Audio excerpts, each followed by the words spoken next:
Hi everybody. So today we're going to do a little bit of origami and we're going to make a star.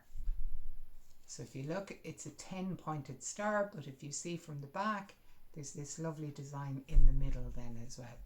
So this is like this, and this has the circular design in the middle. I used 4-inch square pieces of paper, so you need 10 4-inch squares if you want to make a star this size. But if you want to make a bigger star, I use 6-inch squares here. If you notice the difference, there's the difference with that. But it doesn't matter what size squares you use. You can use 3-inch squares, 4-inch squares, 5-inch squares, as long as you're using 10 of the same size squares. So for this project, you can use absolutely any type of paper. You can use paper bags, you can use wrapping paper if you have wrapping paper, you can use brown paper if you have it at home, or greaseproof paper works well as well. If you have A4 size paper without using a ruler at all, I'll show you how you can make that into 4-inch squares without using a ruler. So what you do is you get your A4 piece of paper. You have it lengthways in front of you. You fold it in half lengthways, then crease down the middle. The trick with origami is to always get your lines even. If you get your lines wrong in the beginning, they become a bigger problem as you go on with the origami.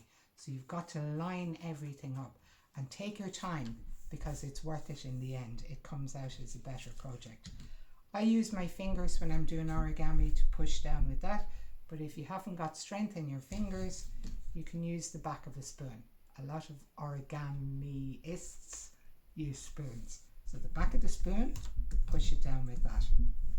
So you have it lengthways, you get one end of it and bring the corner up to meet the straight edge of the other side. Press down, and where that meets, see, like that, then cut a line down here, and that is a 4-inch square. But you actually have 2 4-inch squares, and you continue and do the same thing with the page. So you get 4 4-inch squares out of one piece of paper. And the beauty of this is you already have your first fold done for this pattern. So what you do with the first 4-inch square is lie it out straight but diagonally to you. So the corner is meeting you down here. So it's not straight like this, it's straight with a pointed edge looking at you.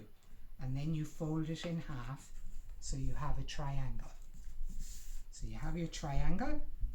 Then get the point, the triangle edge of the right hand side that's at the bottom, hold that in your hand and bring it up to the top point of the big triangle, and then crease it down again. You can use your spoon if you want, make a better crease.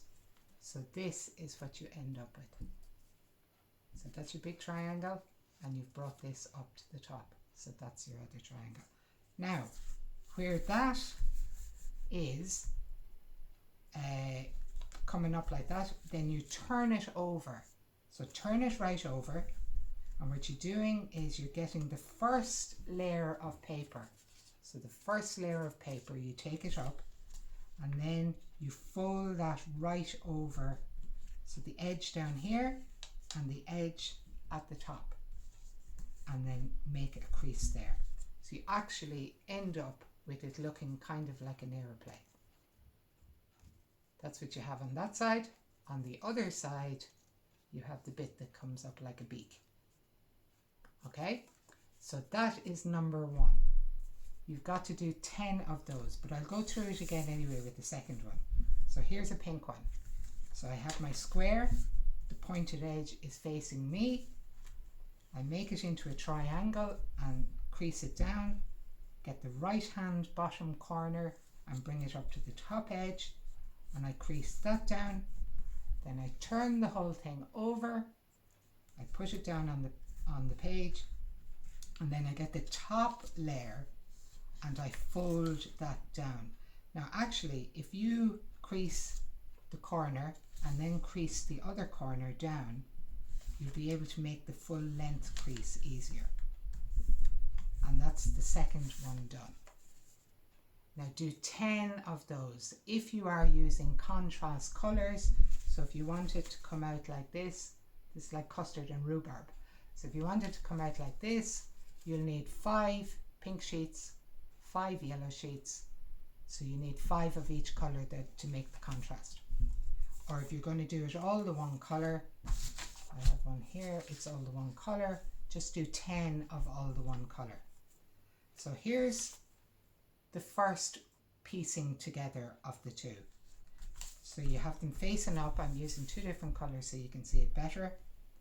So you face them up with the beak towards you and the large point facing away from you. Okay, so you have the beak coming towards you. So you get your second triangle and you turn it slightly so the straight edge, the right angle, is away from you. Push the whole lot in under the beak. So you put the whole lot in under the beak, push it down, and you're left with a tiny little triangle here, and you bend that over the beak of the second one and then crease that down. So when you have that done, turn the whole thing over and you'll have a piece sticking out over the airplane, the middle of the airplane. I'm going to call it an airplane because it makes it easier. You pick up the middle of that and fold in this part. So those two are held together very, very well. So this is what it looks on the front side. So I have my tiny little bit going over the beak, and on the back side, there's the middle of the airplane, and I have the fold going in here. Okay, so that's number 2. You follow on all around, but I'll do another one in case you didn't pick that up. So I do it again. I fold my square in half, bring the corner up to the top, fold that, bring this over, fold it down,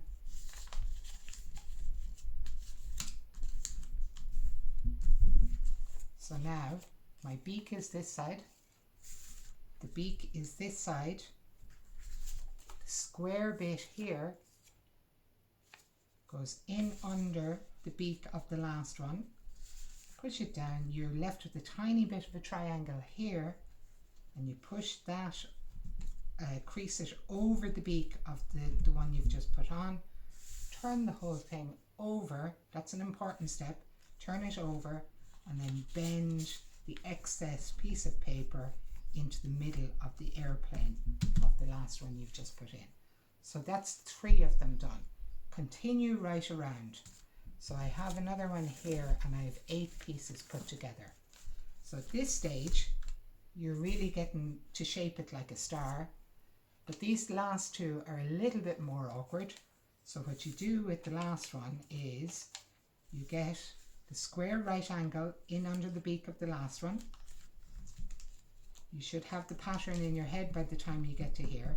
Turn it over, bring that in under the middle of the airplane part at the back,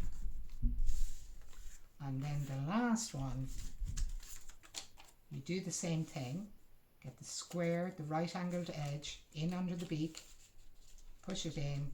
This part is the easy part, but when you turn that over, it's not really visible where you see, so I actually keep it facing me at this stage.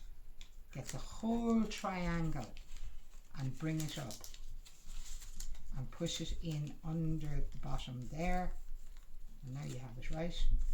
And turn it over and it should be obvious where you're pushing that one in.